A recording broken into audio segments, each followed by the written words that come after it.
یوں تو صوبہ خیبر پختونخوا کے تمام علاقے قدرتی حسن اور خوبصورتی سے مالا مال ہیں، مگر کچھ علاقے ایسے ہیں جن کی خوبصورتی اپنی مثال آپ ہے۔ خیبر پختونخوا کا ڈسٹرکٹ مہمند تاریخی، ثقافتی اور سیاحتی حوالوں سے ایک خوبصورت ترین خطہ ہے۔ اس علاقہ کو مہمند قبائل کی نسبت سے مہمند کا نام دیا گیا ہے، جبکہ یہاں اور بھی کئی دیگر اہم قبائل موجود ہیں۔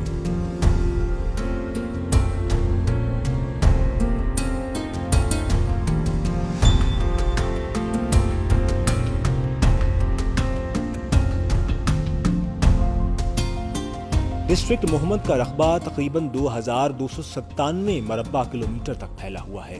اس کے شمال میں ڈسٹرکٹ باجوڑ، جنوب میں ضلع خیبر اور تاریخی شہر پشاور، مشرق میں مالاکنڈ ڈویژن اور چارسدہ، جبکہ مغرب میں اس کی سرحدیں افغانستان سے منسلک ہیں۔ ڈسٹرکٹ مہمند کو انتظامی سہولت کے لیے اپر اور لوئر مہمند کے علاقوں میں تقسیم کیا گیا ہے، جبکہ غالہ نئی اس کا صدر مقام ہے۔ 2017 کی مردم شماری کے مطابق ڈسٹرکٹ مہمند کی آبادی 4,66,984 نفوس پر مشتمل ہے۔ یوں وسیع تر رقبے کا حامل ڈسٹرکٹ مہمند انتہائی کم آبادی والا علاقہ ہے۔ یہی وجہ ہے کہ یہاں ہر جانب پرسکون سا ماحول نظر آتا ہے۔ ڈسٹرکٹ مہمند دریائے کابل کے کنارے ایک مردم خیز پہاڑی خطہ ہے۔ ڈسٹرکٹ مہمند کے اکثر علاقوں میں قبائلی تہذیب و تمدن میں کچھ زیادہ تبدیلی نظر نہیں آئی، اور یہاں پر رائج ماضی کا حجرہ سسٹم آج بھی اپنی پرانی روایات کی پاسداری کرتا نظر آتا ہے۔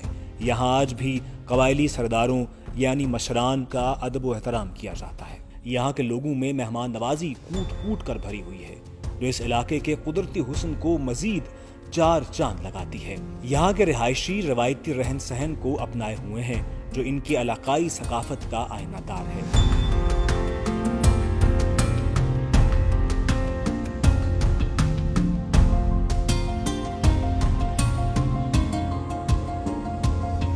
ڈسٹرکٹ مہمند کا پورا خطہ قدرتی حسن سے مزین اور دل فریب سیاحتی مقامات سے آراستہ ہے۔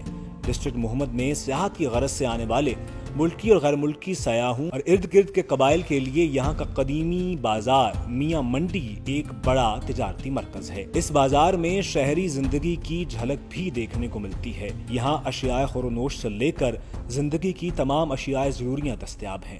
ڈسٹرکٹ مہمند میں 1897 میں انگریزوں کے خلاف لڑنے والے عظیم مجاہد بابا ترنگ زئی کا مزار بھی یہاں آنے والے سیاحوں کی توجہ کا مرکز ہے۔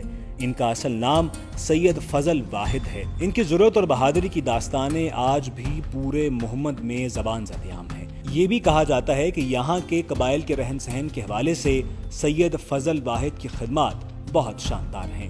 یہی وجہ ہے کہ ان کے مزار پر ڈسٹرکٹ مہمند کے دور دراز کے علاقوں سے لوگ زیارت، حاضری اور فاتحہ خوانی کے لیے جوق در جوق آتے ہیں۔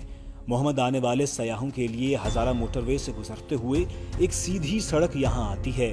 یہ خوبصورت شاہراہ متحدہ عرب امارات کا یہاں کے لوگوں کے لیے خاص تحفہ ہے، اور اسے UAE کے خلیفہ محمد زید بن نہان روج کا نام دیا گیا ہے۔ یہاں آتے ہوئے ایک خوبصورت ٹنل بھی راستے میں آتی ہے، جو یہاں کی سیاحت کے فروغ میں کلیدی کردار ادا کر رہی ہے۔ اس کے ذریعے سیاح پشاور سے مہمند پہنچ کر آگے ڈسٹرکٹ باجوڑ تک جا سکتے ہیں، اور اس سے بھی آگے چترال، دھیر اور مالاکنڈ کے خوبصورت علاقوں کے نظارے کرتے ہوئے سوات تک پہنچ جاتے ہیں۔ ماضی کے برعکس ڈسٹرکٹ مہمند میں اب ہر جانب امن ہی امن ہے، نیز یہاں معاشی اور سیاحتی ترقی کا نیا باب کھل چکا ہے، اور ہر گزرتے دن کے ساتھ ڈسٹرکٹ مہمند میں سیاحت کو مزید فروغ مل رہا ہے۔